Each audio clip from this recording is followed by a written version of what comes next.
வணக்கம், welcome to malls kitchen. இன்னைக்கு நம்ம வீடியோல தீபாவளி ஸ்பெஷல் என்னன்னு பாத்தீங்கன்னா, குட்டீஸ்ல இருந்து பெரியவங்க வரைக்கும் விரும்பி சாப்பிடக்கூடிய, பார்க்கும்போதே வாயில எச்சில் ஊறக்கூடிய ஜெம்ஸ் பால் பேடா வீட்டிலேயே ரொம்ப ஈஸியா 10 நிமிஷத்துல எப்படி பண்றதுன்னு பார்க்கலாம் வாங்க.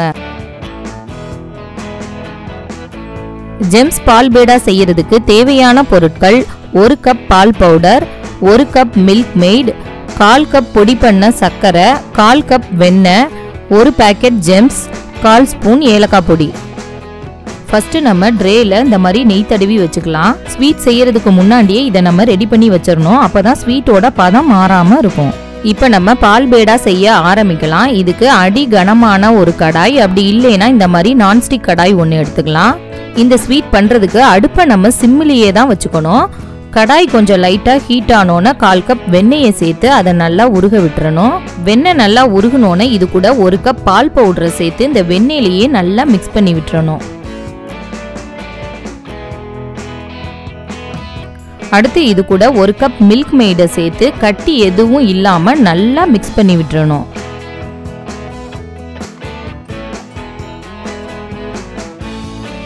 இப்போ இது கூட 1/4 கப் பொடி பண்ண சர்க்கரையை சேர்த்து அதையும் நல்லா மிக்ஸ் பண்ணி விட்டுறணும். சர்க்கரை சேர்த்தோன்னே இந்த மாதிரி இலகி வர ஆரம்பிக்கும். கைவிடாம நம்ம அடுப்பை சிம்மிலேயே வச்சுக்கிட்டு கொஞ்ச நேரம் கிண்டிகிட்டே இருந்தோம்னா இந்த மாதிரி திக்காக ஆரம்பிச்சிடும். இந்த ஸ்டேஜில் நம்ம 1/4 ஸ்பூன் ஏலக்காய் பொடியை சேர்த்து நல்லா மிக்ஸ் பண்ணி விட்டுறணும்.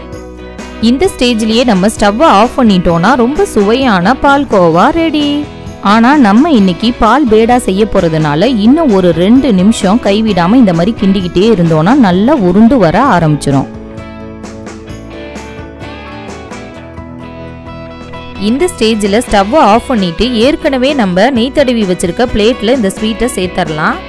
இதை நல்லா ஸ்ப்ரெட் பண்ணிவிட்டு அப்படியே நல்லா ஆற விடணும். மேலே காயாமல் இருக்கிறதுக்காக நெய்யோ வெண்ணெய்யோ லைட்டாக அப்ளை பண்ணி விட்டுறலாம். இப்போ பாருங்க, இந்த ஸ்வீட் நல்லா ஆறிடுச்சு. இதை அப்படியே நல்லா சப்பாத்தி மாவு மாதிரி உருட்டி எடுத்துக்கலாம்.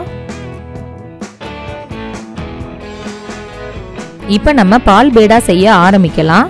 அதுக்கு கையில் லைட்டாக நெய்யை அப்ளை பண்ணிட்டு சின்ன பால் சைஸ் அளவு உருண்டையை எடுத்து கிராக் எதுவும் இல்லாமல் நல்லா உருட்டிட்டு சென்டரில் லைட்டாக ப்ரெஸ் பண்ணிட்டு இதில் குட்டீஸுங்களுக்கு பிடிச்ச ஜெம்ஸை வச்சு நம்ம டெக்கரேட் பண்ணலாம். அப்படி இல்லைன்னா உங்களுக்கு பிடிச்ச நட்ஸ் எது வேணாலும் இதில் வச்சு டெக்கரேட் பண்ணிக்கலாம். நார்மலாக நம்ம பாலை யூஸ் பண்ணி பால் பேடா பண்ணணும்னா தாராளமாக 1 to 1.5 மணி நேரம் ஆகும். ஆனால் இந்த மெத்தடை யூஸ் பண்ணிங்கன்னா 10 நிமிஷத்தில் செஞ்சு முடிச்சிடலாம். இதே மாதிரி நம்ம எல்லா பால் பேடாவையும் செஞ்சு எடுத்துக்கலாம். ரொம்ப சுவையான சாஃப்டான ஜெம்ஸ் பால் பேடா தயாராகிடுச்சு. வருஷம் தீபாவளிக்கு ஒரே மாதிரி ஸ்வீட் சாப்பிட்டு போர் அடிச்சு போன நம்ம குட்டீஸுங்களுக்கு கொஞ்சம் டிஃப்ரெண்ட்டாக இந்த தீபாவளிக்கு இந்த ஜெம்ஸ் பால் பேடாவை செஞ்சு கொடுத்து அசத்துங்க. இதே மாதிரி different types of snacks and sweets ரெசிபீஸை கீழே இருக்க டிஸ்கிரிப்ஷன் பாக்ஸில் கொடுத்துருக்கேன். உங்களுக்கு தேவைப்பட்டுச்சுன்னா நீங்கள் பார்த்துக்கோங்க. இந்த வீடியோ உங்களுக்கு பிடிச்சிருந்தா லைக் பண்ணுங்கள், மறக்காமல் ஷேர் பண்ணுங்கள். நன்றி.